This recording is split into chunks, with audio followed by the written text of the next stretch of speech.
Good morning. The grace and peace of our Lord Jesus Christ be with you all. This morning we celebrate Pentecost together. We remember the inspired beginnings of our faith community. The birth certificate in the Acts of the Apostles tells us that the young had visions and the old had dreams. Those visions and dreams have not yet been realized, are always in the making, calling us to the frontiers, calling us back to our birth certificate, to reimagine what it means to be a faith community. A key image and metaphor that the Apostle Paul employed to dream community is the idea of the church as the body of Christ. Metaphors matter. They promise new perspectives and insights. The human body with its different parts and functions was a familiar and popular metaphor in antiquity. But Paul did not just copy the model, he developed it further in a way that it became subversive, provocative and countercultural. In this service we want to keep thinking with Paul beyond Paul. I'm delighted that this morning we have Dr. Selina Palm and Luc de la Porte in conversation with each other, exploring together how to nurture a spirit of community where no one feels excluded. Selina is a senior researcher at Stellenbosch University and a long-term RUC member who works with our youth. Luc de la Porte is a first-year film student and also member of the congregation. The church, as the body of Christ, made up of many parts? Absolutely. But to belong, we have to be missed. So let us worship God together.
Let us offer to God our prayer of praise.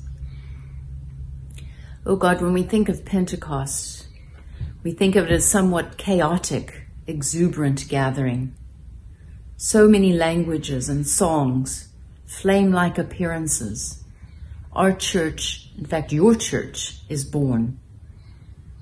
A glorious affirmation that even though you are no longer physically with us, your spirit has now become even more present, more powerful. And as we know, in the past 2,000 years, your spirit continues to move and inspire. This morning feels ironically the opposite of the Pentecost event. We are not very intentionally physically in the same place. We are not sharing our bread together as we might. We may not even feel in the mood for a celebration. as so many of our brothers and sisters, and maybe we ourselves, struggle for food, for work, and even our very lives. And yet, we will come to praise you, where even one of us is gathered in your name. Your Spirit, that same Pentecostal Spirit, is with us. We praise you for the strength that we will gather from the word that is spoken, from the songs we sing, and from the prayers that are prayed. We praise you that even the smallest of the seeds of hope will be planted within us. And may those seeds continue to nourish us as we move on our road ahead. We praise you for all of these things in the name of Jesus Christ. Amen.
The Apostle Paul is writing from Ephesus.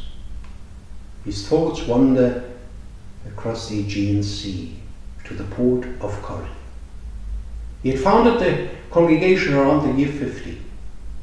He had experienced the city as a buzzing melting pot of different mentalities and nationalities, and the congregation was a microcosm of the city at large. A daring social experiment across the boundaries of culture and class, age and ethnicity. Locals and foreigners, merchants and sailors, landlords and slaves, all found themselves suddenly at the same gathering, around the same table. But Paul is concerned, maybe not so much about the diversity of opinions and attitudes, but about the lack of respect and compassion among the individual members of the congregation. How spacious can we become as a community? Such spaciousness is about being hospitable to each other's otherness. Our differences in origin, of culture, of language, theology, of class, of ability and disability. Paul is trying hard to find an image, a metaphor that would have the depth and power to bring those groups back to the round table and discover the unity that holds them together in their diversity. The metaphor he finally chooses is not particularly original or new, but the way he interprets it is subversive and revolutionary. Paul's argument does not aim at uniformity, but at unity. A unity which is able to appreciate and honor diversity and difference. The human figure by Matisse allows us to see a oneness made up of individual body parts. Matisse once commented, "I don't paint things, I only paint the difference between things." And as a style becomes more and more abstract and more fragmented, the respect for difference becomes clearly more prominent. It is highly symbolic that during his final years, Matisse created almost exclusively colorful paper cutouts. Each piece, each part has its own right and dignity, but needs the other to enter into a greater mystery and fullness. When God's Spirit moves through a congregation, the focus and attention should be on those society deems to be different, weak, inferior, or less fortunate. The last should be first. Not because they need our care and compassion, not because they remind us of our own vulnerability, but because they have gifts to offer, without which the body of Christ would be incomplete. Paul himself finds himself struggling with a thorn in the flesh and has to discover God's strength in his own weakness. Some consider him to be the first disability theologian. I'm reading from 1 Corinthians chapter 12, verses 12 to 26. Christ is like a single body with its many limbs and organs, which, many as they are, together make up one body. For in the one Spirit we were all brought into one body by baptism. Whether Jews or Greeks, slaves or free, we were all given that one Spirit to drink. A body is not a single organ, but many. Suppose the foot were to say, "Because I am not a hand, I do not belong to the body." It belongs to the body nonetheless. Suppose the ear were to say, "Because I am not an eye, I do not belong to the body." It still belongs to the body. If the body were all eye, how could it hear? If the body were all ear, how could it smell? But in fact, God appointed each limb and organ to its own place in the body as he chose. If the whole were a single organ, there would not be a body at all. In fact, however, there are many different organs, but one body. The eye cannot say to the hand, "I do not need you," or the head to the feet, "I do not need you." Quite to the contrary, those parts of the body which seem to be more frail than others are indispensable. And those parts of the body which we regard as less honorable are treated with special honor. The parts we are modest about are treated with special respect, whereas our respectable parts have no such need. But God has combined the various parts of the body, giving special honor to the humbler parts, so that there might be no division in the body, but that all its parts might feel the same concern for one another. If one part suffers, all suffer together. If one flourishes, all rejoice together. May God bless the reading of his word to us. And now, over to Selina and Luke, we look forward to your conversation.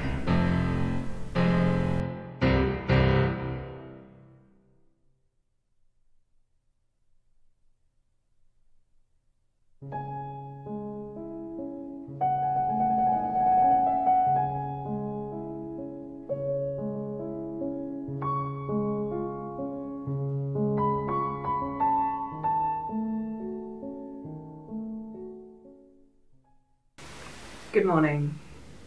In March this year, as we went into lockdown in South Africa, I was working on a research project for Tear Fund around church experiences of people living with disabilities of all kinds: physical, mental, sensory, intellectual, and invisible. Over 1 billion people live with some form of disability today, about 15% of the population. Most live in the global south.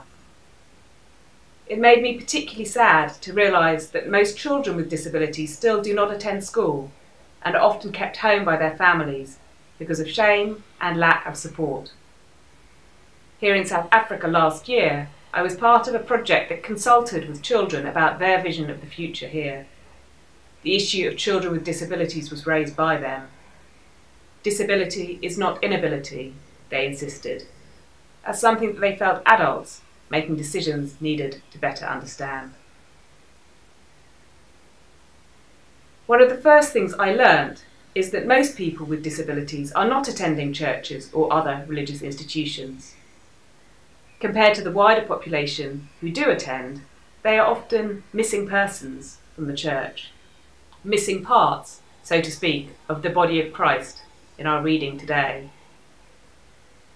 Theologian Thomas Reynolds suggests that a church from which people with disabilities are missing is itself a disabled community. This is why on Pentecost Sunday, when we reflect together on the birthplace and the inclusive blueprint for the design of the church many thousands of years ago, I want to invite us to reflect on the missing piece in our global church body. While some people with disabilities have, of course, found a safe place to belong in their local church, we must be honest that they still represent a tiny minority compared to those who are not present. Not only because of issues with access, though that is part of it, but often also because of entrenched theological beliefs and patronising attitudes within the so-called abled communities, leading to their misrecognition as liabilities or as objects of prayer, charity, or special healing, not as subjects made in the image of God, who bring their own unique gifts to the church body. Many people with disabilities have difficult questions about faith and can quietly exit the church, where their struggles then become even more invisible to congregations. A study here in the Western Cape engaged with over 400 families grappling with disability and highlighted these challenges. One father noted, "I have failed to find the right church to handle my son's disability. Now he stays home crying because he can't go to church, yet all of his friends at school do. His friends think he is not church material because of his condition." Over this week, I was able to chat over Zoom with Luc de la Porte, a long-term member here at Rondebosch United. He experiences neurodiversity due to being born with Asperger's syndrome, and I was able to hear some of his thoughts and ideas. I'm delighted that he's allowed us to use some of those clips in our service today to help us understand some of the challenges that people with disabilities might feel in a typical church setting where they are often expected to just fit in. Over to him. In my opinion, there are a lot of factors. There's the factor that some feel like they don't want to go to church. Some of them are secular and they don't feel like they want to go to church or that it's really necessary to attend many church sessions. And then I also do feel like with the more modern generation being more agnostic and more atheist, I do feel like for people with mental disorders or disabilities, they do feel a sense of like, I was born this way, it was congenital.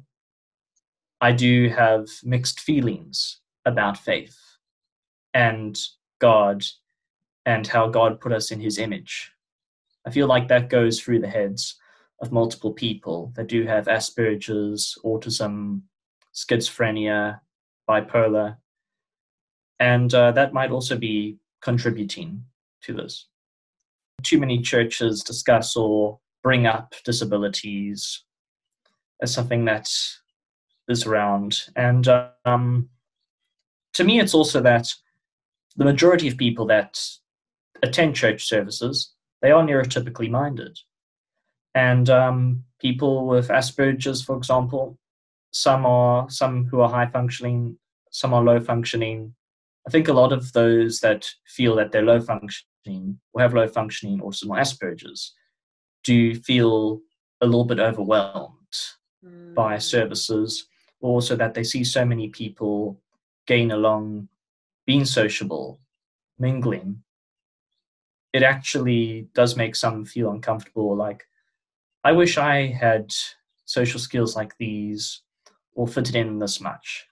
It is expected when you go to a church service or session that you do act neurotypical, or that you kind of do things that are more sociable. And for some it works, for some it doesn't. I'll use myself as an example. When I was a lot smaller, I had sensitive hearing. And that's why I never sat in stands, because the minister has, I think, a microphone or a thing attached to his shirt to speak louder over the church room. And that's why I always hanged out in the crying room to listen to sermons, because they didn't sound too loud. And also, I do tend to get easily distracted when I'm in the church service with internal monologues, and also having to sit down for quite a long time. I've heard about certain African churches having that kind of attitude towards people with disabilities or autism or Down syndrome, for example. But I don't feel like that's the correct way to interact with a person with a disability as a person, a part of a church or in a community. Disabilities, now this may sound controversial, I don't really know how I'm going to say this, but you can't really heal Asperger's or autism. Maybe it becomes less, maybe people with Asperger's or autism become less sensitive once they're in their 20s or as they age. But I don't think it really goes. And the same applies to most things that are congenital. So a church minister or people in a church saying that they have to heal a person, or that that they've had a bad past life, or they've done something wrong to warrant having a disability. That's not exactly the best thing to say to a person with a disability. It's not politically correct even, arguably. And I feel like if a church deals with that, it has those issues, they should try to be more politically correct about them, or just maybe change their attitude to be more inclusive. This issue was brought home to me in a new way in these strange COVID-19 times. In one sense, we have all become missing persons in relation to accessing the church building, often separated from each other, isolated, and many feeling limited, vulnerable, and unable to connect in the same way with our spiritual communities of support. But as I spoke to many of my friends, people who are living with a range of disabling conditions, they shared how these limits, which were new for me, were already part of their existence. Whether it was about physical access, isolation, fears for health, or disabling forms of social anxiety, these formed part of their everyday lives. Many expressed anger that their life was lived on lockdown, and that many churches had done very little over the years to meet their needs. At the same time, our community here at Rondebosch United was reigniting virtual connections across space and time, refinding people who had not been able to attend, some for many years. With COVID-19, we also faced the risks of retreating into patterns of stigma and fear, of prioritising us over them, and of a narrow, curative imagination that prays that I will be the lucky one, passed over and kept safe.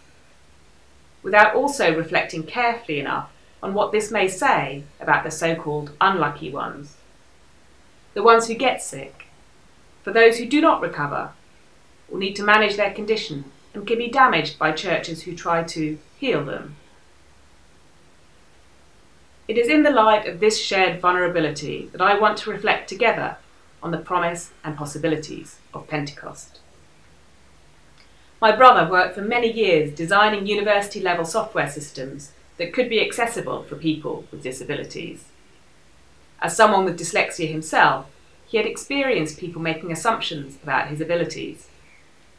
He told me that you can't just set up a system as suitable for so-called normal people as the default, and then try to add in extra things later to make it more inclusive. You have to build in inclusion and diversity into the whole system from the start. I suggest that this is what Luke, the gospel writer of inclusion, offers us in the book of Acts. At Pentecost, a multi-tongued, multi-sensory experience brings together body and spirit in an embodied, communal experience of understanding one another across differences. This moment births a reversal of Babel. Instead of a monochrome uniformity, or the fear of our differences separating and fragmenting us, Pentecost invites us to become knitted together across our diversity. This has subversive social implications, rooted in the one baptism that we find in Galatians 3, verse 28.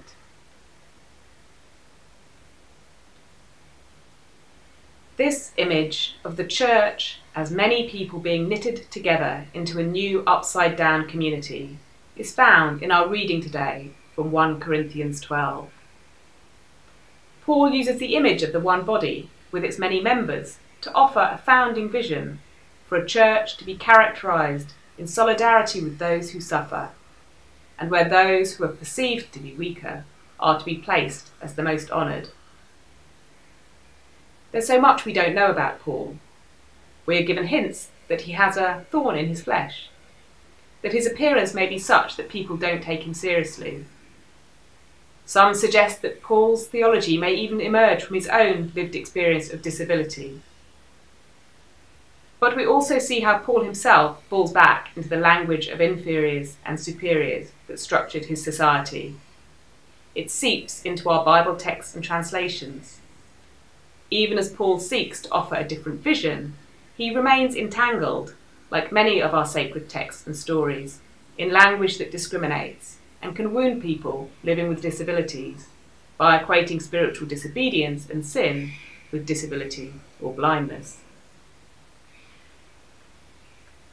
Malaysian theologian Amos Yong writes about disability differently, informed by his own family experience.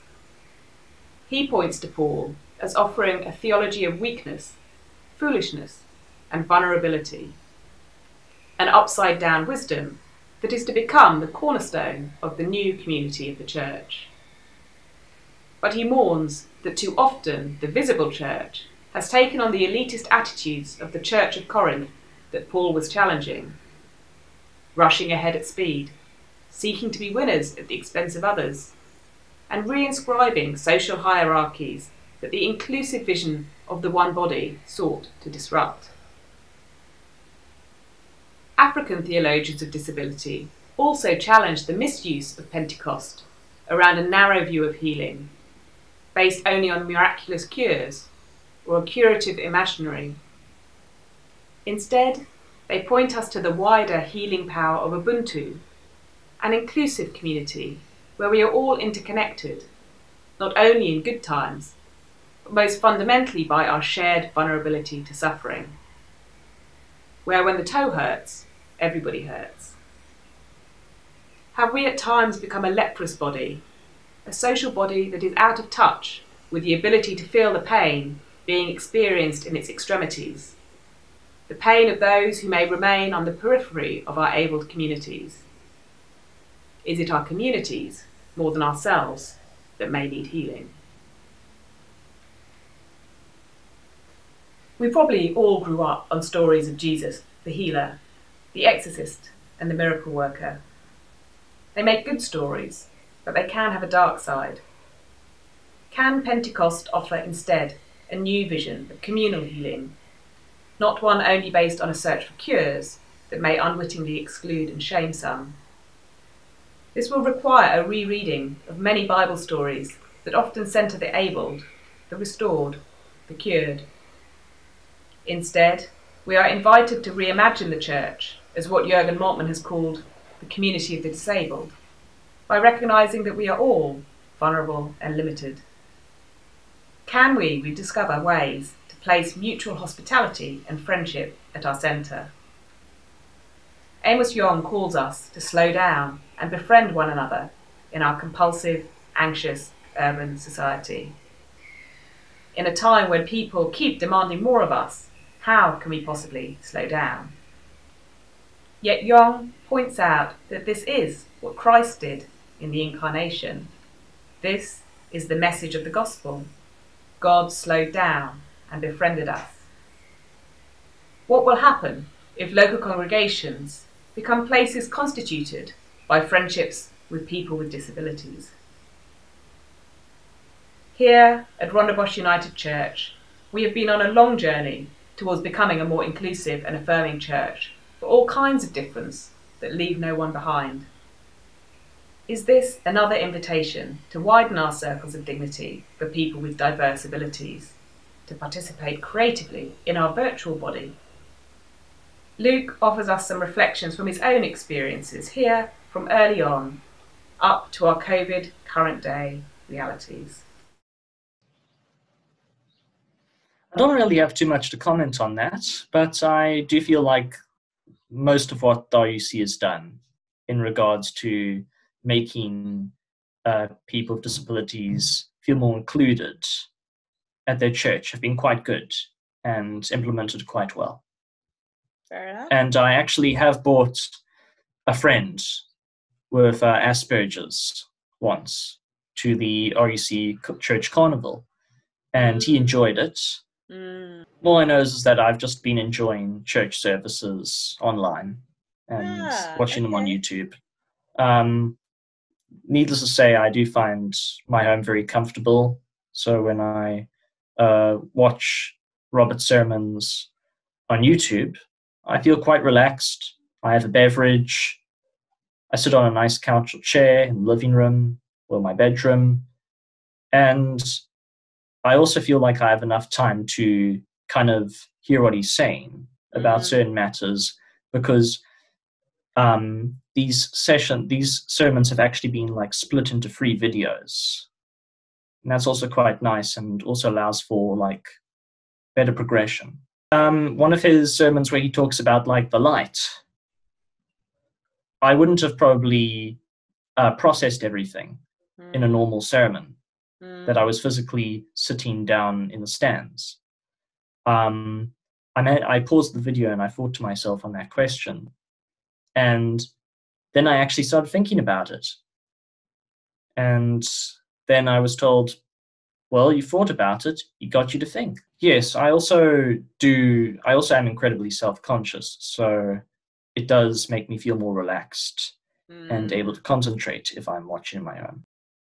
Well, I do enjoy these sermons online.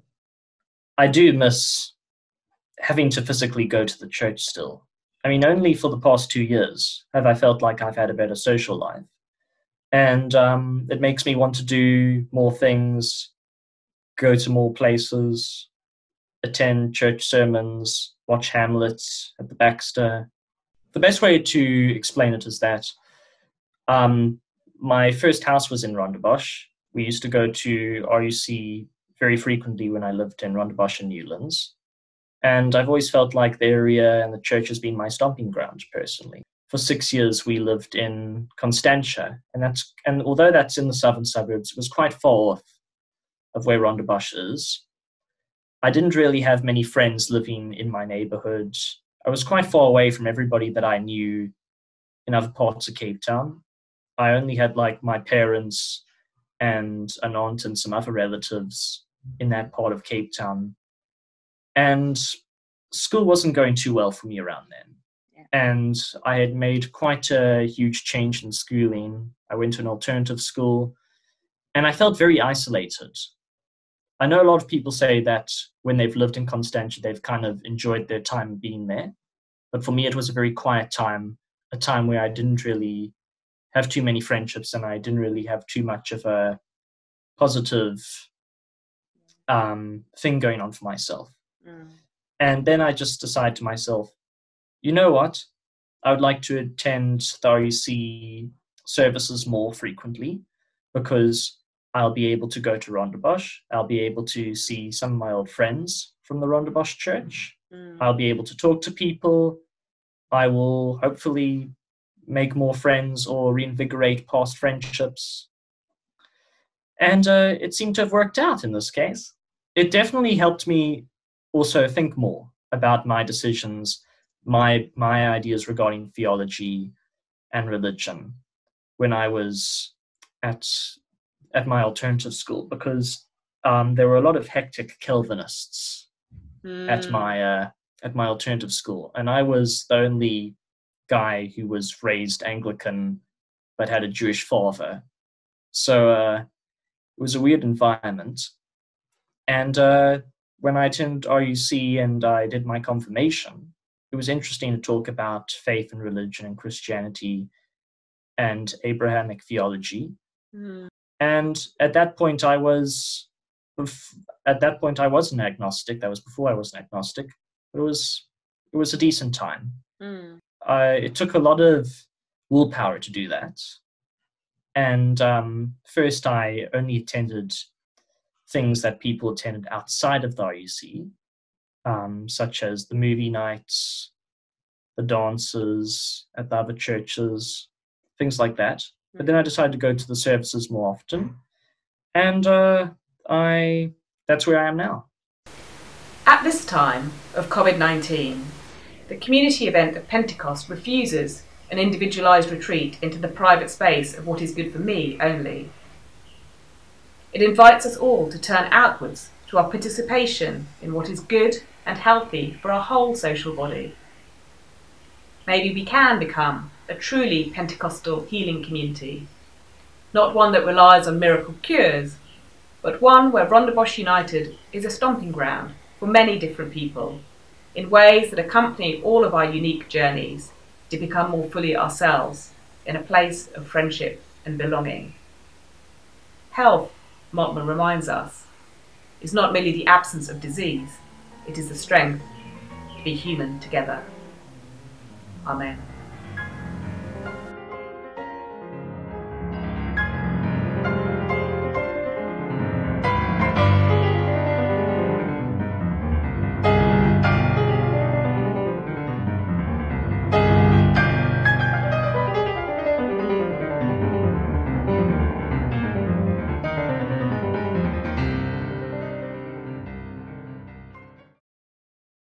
Holy Spirit, come to us.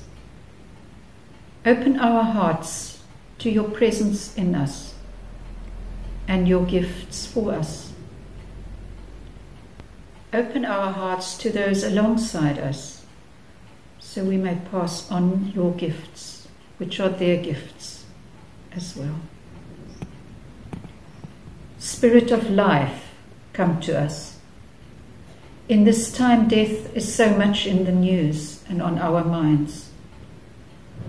Open our eyes to see the abundance of life.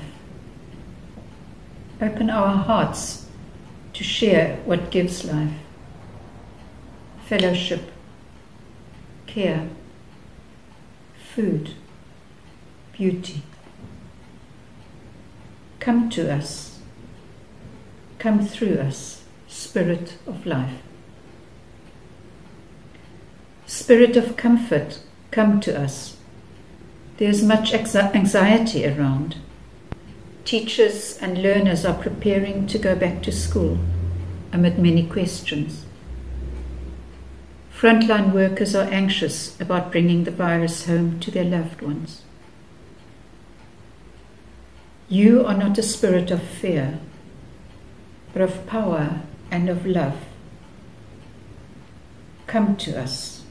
and come through us, Spirit of comfort. Spirit of love, come to us. Open our hearts, our eyes, to see each other as you do. At this time where we are locked into our own little spaces, may we see those who are different, differently abled, differently resourced, with different vulnerability to ourselves. Come to us, work through us, Spirit of love. We end this prayer with words from Bishop Tutu's African prayer book. Christians have to reenact the miracle of Pentecost, the broken wall of hostility between the Jew and the Gentile. There is no wall. There is only God at work in the whole. Heal the sores on the feet. Bind the person back into the whole. For without that one, we do not have a whole. Even if there are 99, without that one, we do not have a whole. Holy Spirit, who gives us strength of body, make us whole. Amen.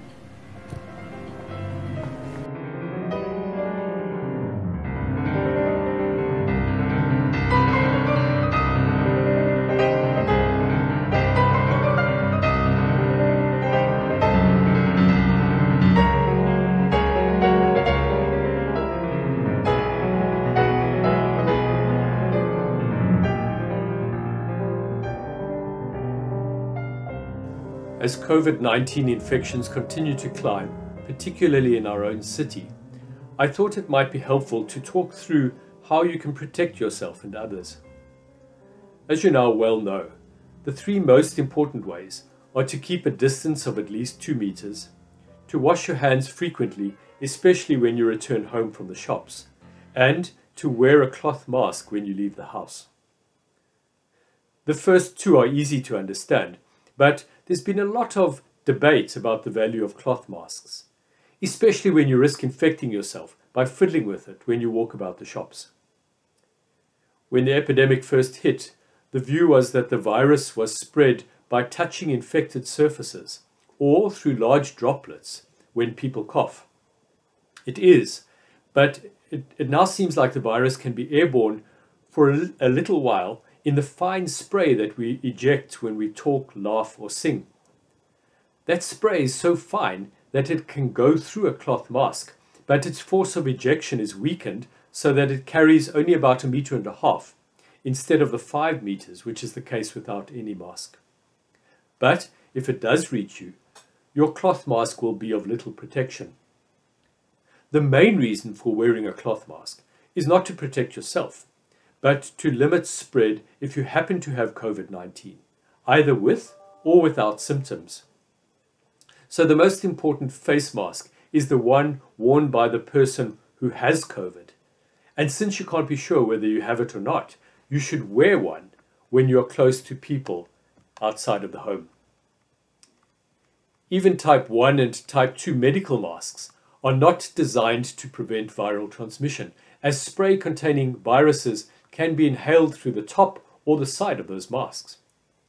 But they do help in preventing tiny droplets from being sucked in through the mask fabric itself. Only a tightly fitting respirator mask is designed to stop the virus from getting in, and those we must leave for health workers. As you know, a number of health workers have already died, including support staff like cleaners and porters. All of them need protection. And as the epidemic grows, it's not only facility-based workers who will need that protection, but all community care workers who go into homes as well. Ambulance personnel, community health workers, social and relief workers, and child and youth care workers. The D.G. Murray Trust has secured funding from the Solidarity Fund and other donors to distribute personal protective equipment, PPE as it's called, to 120,000 community care workers throughout the country, starting from the 1st of June. Coca-Cola has kindly agreed to transport the PPE to 300 NGOs, which have volunteered to serve as local nodes of distribution. In this way, we hope to ensure that those workers who would typically be last in line receive the protective gear that they need. But they don't only need PPE. Their work is incredibly stressful, apart from their own personal anxieties about infection. And we're trying to put in place a system of psychological support using lay and professional volunteers. First, we hope to link every community care worker with someone who will just be there for them, send a WhatsApp, or give them a call now and again to find out how they are. Russell Davies has kindly offered to coordinate this aspect of the broader initiative, and we will soon be calling on you to join a national movement to stand by our masked heroes.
Dear congregation, we will continue with our online services and will not rush into face-to-face gatherings in the midst of an unfolding pandemic. At least half of our Sunday morning congregation is 60 years and older and especially at risk. And so in the spirit of Pentecost, the celebration of inclusivity, and in line with Paul's reflections on the body of Christ, our actions need to be guided by the most vulnerable in our community. One body? Yes. But to belong, we have to be missed. Let's make sure that all feel they belong. So as you leave from here, deep peace of the rolling waves to you, and deep peace of the flowing air to you, deep peace of the shining stars to you, and deep peace of the quiet earth to you, and above all, deep peace of the Son of Peace to all of you. Amen.